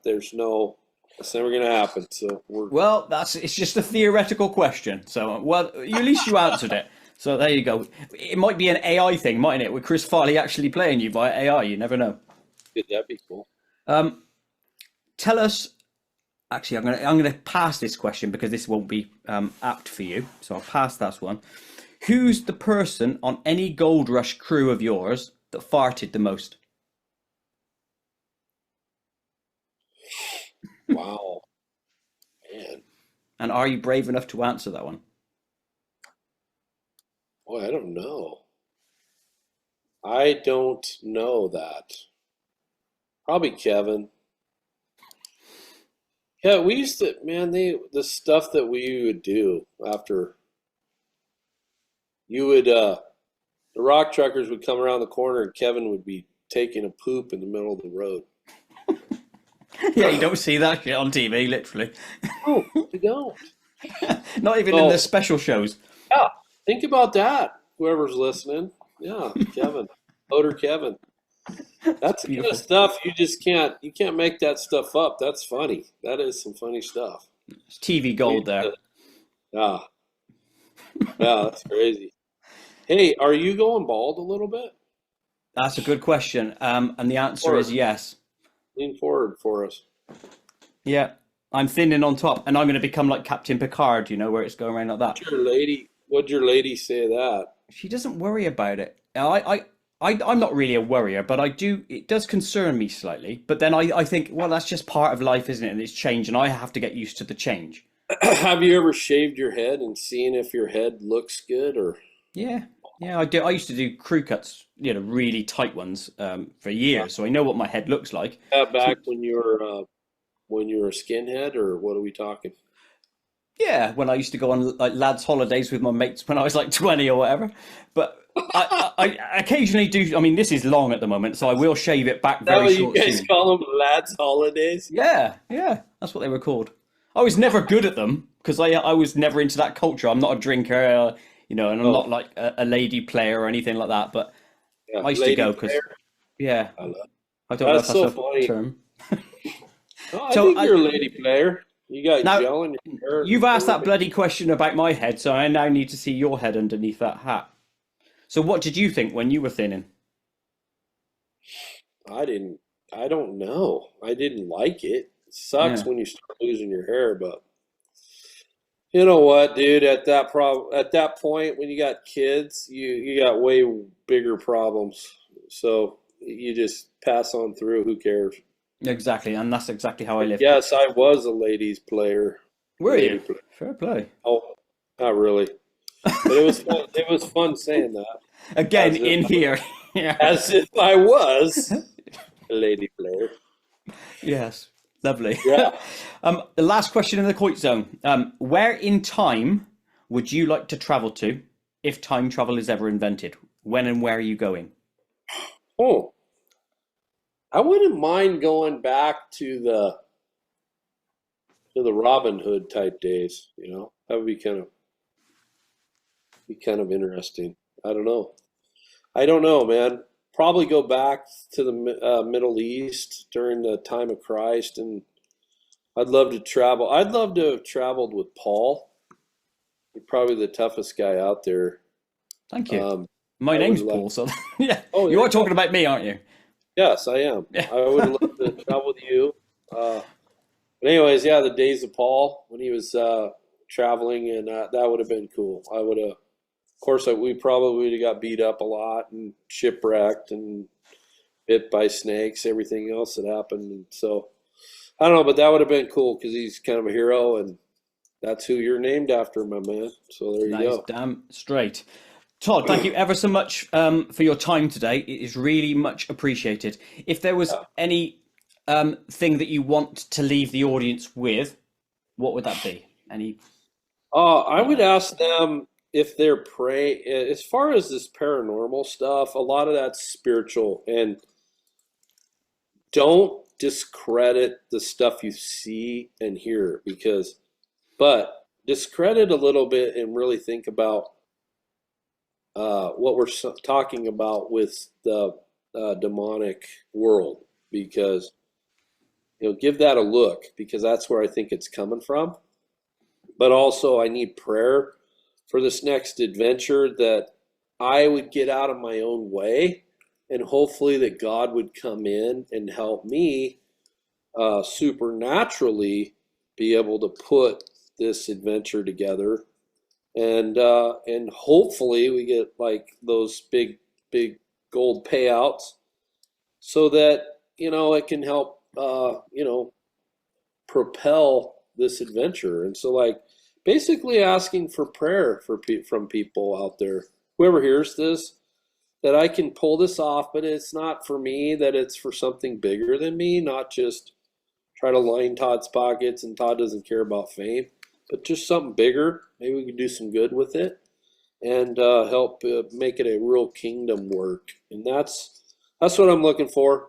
Whether we can pull it off or if I'm the right guy, I may not be anymore. So we'll see. But that's what I hope for. And I wish everybody the blessings as we go into the holidays. And I don't know when this is going to play, but I do wish the best on everybody, and hopefully that you can repair some relationships that maybe went south on you, and go from there. That is lovely. Lovely comments and a noble goal for your new season coming. So thank you ever so much for your time. It's much appreciated. Anyone who's watching this, check out the links in the description to Todd's sites, to his socials, etc. I will definitely link to the music stuff. It's worth a listen. Go and do it now. Very much appreciated. Todd, thank you ever so much. Thanks. Appreciate it. Cheers, buddy.